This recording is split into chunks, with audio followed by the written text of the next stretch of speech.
परिचय। हेलो दोस्तों, जैसा कि हम सभी जानते हैं, हमारे आसपास इतने सारे सूक्ष्म जीव हैं। इन्हें कई समूहों में वर्गीकृत किया जाता है। इनमें से कुछ हमारे लिए उपयोगी होते हैं, इसलिए उन्हें मित्र कहा जाता है, जबकि अधिकांशतः नुकसानदेह होते हैं, अतः इन्हें दुश्मन या शत्रु कहा जाता है। अतः इस पाठ में हम इन सूक्ष्म जीवों की मित्र और शत्रुओं की प्रकृति के बारे में जानेंगे। अतः इस पाठ में हम इन सूक्ष्म जीवों की मित्र और शत्रु की प्रकृति के बारे में जानेंगे। उद्देश्य। इस पाठ के अंत में आप निम्न करने में सक्षम हो जाएंगे: सूक्ष्म जीव और इसके विभिन्न समूहों को परिभाषित करना, मित्रवत सूक्ष्म जीव और सामान्य मानवीय जीवन में इनके उपयोगों का वर्णन करना, हानिकारक सूक्ष्म जीवों का वर्णन करना, खाद्य परिरक्षण की विधियों की व्याख्या करना, नाइट्रोजन स्थिरीकरण और नाइट्रोजन चक्र की व्याख्या करना, सूक्ष्म जीव और उनकी आदतें। वरुण, फल के इस टुकड़े को मत खाओ, अब ये दूषित हो चुका है और तुम्हारे स्वास्थ्य के लिए हानिकारक है। लेकिन क्यों दीदी? जमीन पर ढेर सारे कीटाणु हैं और वे इतने छोटे हैं कि तुम उन्हें खुली आंख से नहीं देख सकते और वे तुम्हें नुकसान पहुंचा सकते हैं। ये क्या है? इन्हें सूक्ष्म जीव कहा जाता है।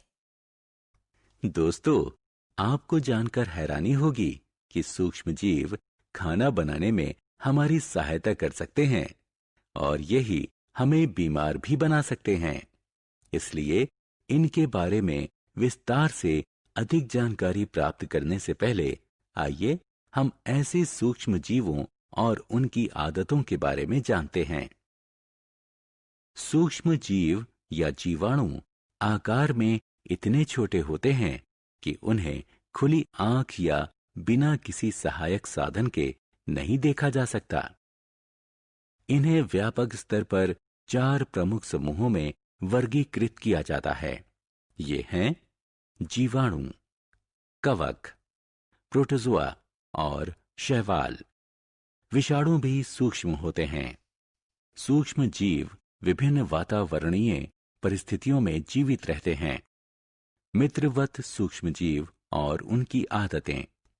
प्रिय विद्यार्थियों, ये सूक्ष्म जीव व्यापक स्तर पर उपयोगी और हानिकारक सूक्ष्म जीवों में वर्गीकृत किए जाते हैं। अब हम सूक्ष्म जीवों के मित्रवत गतिविधि की विस्तार से चर्चा करेंगे। ऐसा ही एक मित्रवत सूक्ष्म जीव है खमीर।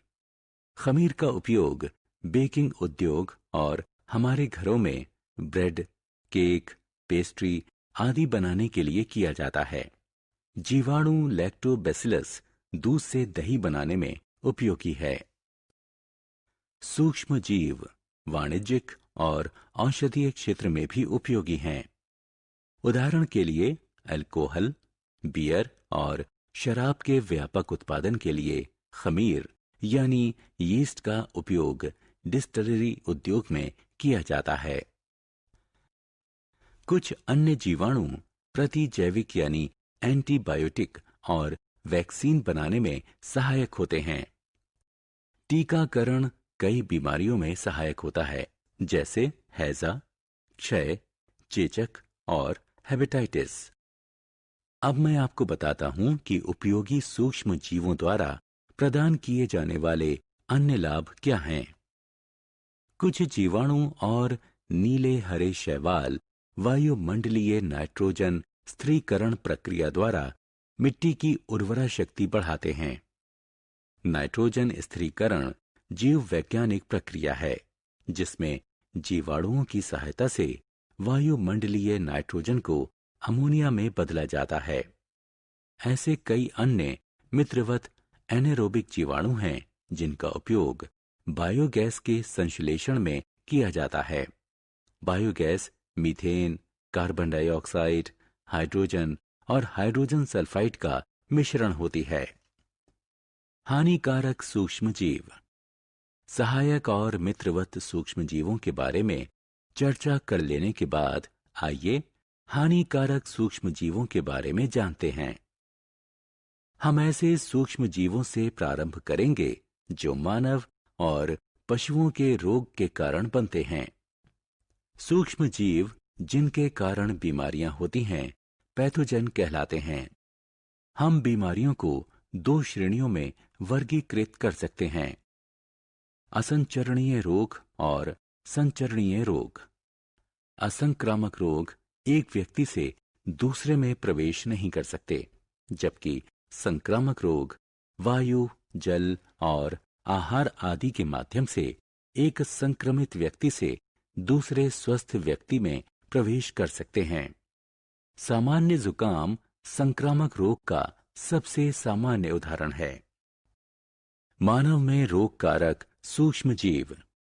दोस्तों, हमारे आसपास पाए जाने वाले कुछ कीट और पशु पैथोजन के संवाहक के रूप में कार्य करते हैं। मक्खियां और मच्छर ऐसे संवाहकों के आम उदाहरण हैं।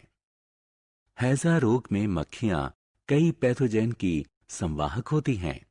जब ये मक्खियां बिना ढके हुए खाने पर बैठती हैं, तो पैथोजन स्थानांतरित हो सकते हैं और खाने को संक्रमित कर सकते हैं।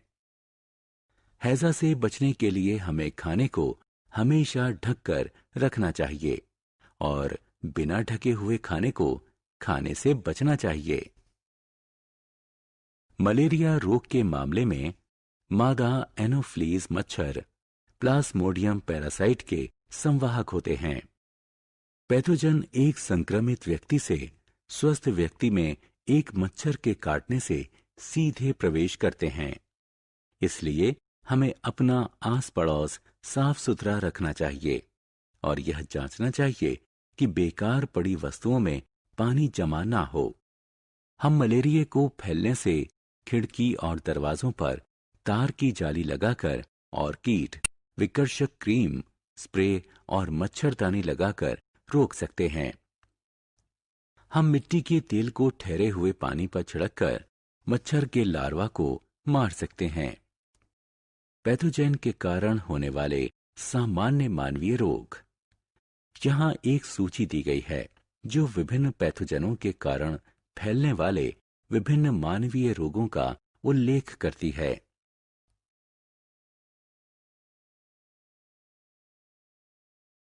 जंतुओं में रोग कारक जीवाणु। आइए अब अपने अगले विषय पर चलते हैं, जिसमें पशुओं में रोग पर चर्चा होगी। क्या आपने पैथोजन के द्वारा पशुओं को होने वाले किसी रोग के बारे में सुना है? एंथ्रेक्स और पैर तथा मुंह के रोग पशुओं के रोगों के आम उदाहरण हैं। एंथ्रेक्स बैसिलस एंथ्रेसिस के कारण होने वाला बैक्टीरियल रोग है, जो कि यह मवेशियों के पैर एवं मुंह में होने वाला रोग विषाणु के कारण होता है। पौधों में रोग उत्पन्न करने वाले सूक्ष्म जीव। आइए अब जानते हैं पौधों में होने वाले रोगों के कारणों को। ऐसे कई सूक्ष्म जीव हैं जो विभिन्न पौधों में रोगों का कारण होते हैं। निम्न तालिका कुछ पौधों में होने वाले व्यापक रोगों और उनके कारण बनने वाले पैथोजन को सूचीबद्ध करती है। खाद्य विषाक्तन यानी फूड पॉइजनिंग। दोस्तों, गर्मी के दिनों में यदि खाना लंबे समय तक खुले में रखा हो तो खाना बेस्वाद हो जाता है और अंत में जहरीला हो जाता है। इसका कारण भी फिर वही जीवाणु हैं। कुछ ऐसे जीवाणु हैं जो खाद्य विषाक्तन यानी फूड पॉइजनिंग का कारण होते हैं, जैसे क्लोस्ट्रीडियम, बैसिलस और स्टेफिलोकोकस। ये खाना हमें नुकसान पहुंचाता है। हम कुछ विधियों द्वारा अपने खाने को संरक्षित कर सकते हैं, जैसा कि नीचे सूचीबद्ध है। दूध को बचाने के लिए हम पाश्चुरीकरण प्रक्रिया का उपयोग करते हैं। सारांश।